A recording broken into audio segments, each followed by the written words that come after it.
Hello बच्चों, कल हमने क्लास 9th का लोहे तुला चैप्टर पढ़ा था और उसमें हमने पढ़ा था कि एक नगर में जिनधन नाम का एक व्यापारी था। वह धन के अभाव में किसी दूसरे गांव में अपना जीवन व्यतीत करने के लिए जाता है। कुछ दिन समय बीतने के बावजूद वह वापिस आता है और जो सेठ था उससे अपनी सेठ जो धरोहर थी तराजू उसको वापस लेता है। तो सेठ कहता है कि यह तो चूहे के द्वारा खा ली गई है। तब उस जिन धन कहता है कि कोई बात नहीं, यह तो विधि का विधान है, इसमें कोई भी शाश्वत नहीं है, कुछ भी चीज़ शाश्वत नहीं है, सत्य नहीं है। तब वह कहता है कि मैं नदी में स्नान करने के लिए जा रहा हूँ, तुम अपने पुत्र को मेरे साथ भेज दो। पुत्र है उसका धनदेव को अपने साथ भेज दो। वह अपने पुत्र को नहाने की सारी वस्तुएं दे करके भेजता है। यह था सुसृष्टि पुत्र धनदेव।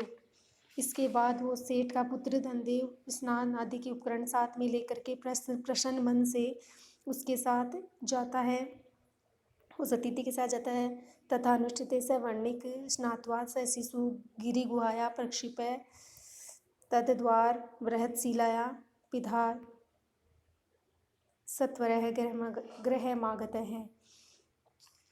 वहाँ पर पहुंचकर वह बनिया स्नान आदि करके उस शिशु को गुफा के अंदर छुपा देता है।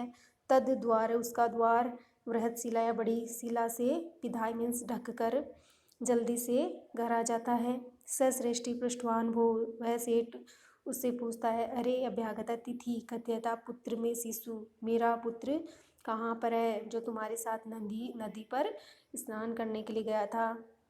सैवदत्त वह कहता है, तव पुत्र नदी तटात सेनेन हत इति, तुम्हारे पुत्र का तो नदी के तट पर बाज के द्वारा हरण कर लिया गया है। श्रेष्ठ यवदत्त सेठ कहता है, मिथ्यावादिन तुम झूठ बोल रहे हो कि क्वचित सैनो बाल हर्तु शक्नोति, क्या एक बालक का अपहरण करने में बाज समर्थ हो सकती है, कर सकती है उसका अपहरण। तत् समपर मैं सुतम अन्यथा राजकुले निर्दिश्यामि, तुम मेरा पुत्र मुझे सौंप दो, नहीं तो मैं राजकुल में निवेदन करूँगा। सो एकतत्व कहता है धनदेव जिणधन कहता है, वो सत्यवादी, अरे सत्यवादी, यथा सैनो बाल न नेति, जिस प्रकार से एक बालक को बाज नहीं उठा सकती है, तथा मुस्कापी उसी प्रकार चूहे भी लोहे की गठिता लोहे की तराजू को नहीं खा सकते। तदपय में तुलाम, तुम मेरी तुला को मुझे दे दो, यदि दारकेण प्रयोजनम, यदि तुम अपने पुत्र को प्राप्त करना चाहते हो। ये विवदमानो द्वापि राजकुले का, तो ऐसा इस प्रकार दोनों झगड़ते हुए राजकुल में पहुँचते हैं। तत्र श्रेष्ठी द्वार स्वर्ण अवदत्त, वो वहाँ पर सेठ जोर से आवाज़ में उच्च स्वर में कहता है, अरे वंचित तो है, मैं लुट गया, अब्रहाण्यम, मेरे साथ अन्याय करो। अनेन चोरणम मम शिशु अपहतिति, मेरे शिशु का इस चोर ने अपहरण कर लिया। बच्चों, इसमें जो कुछ समझ में नहीं आ रहा है तो वापस से पूछ लेना। थैंक यू, कल पढ़ेंगे।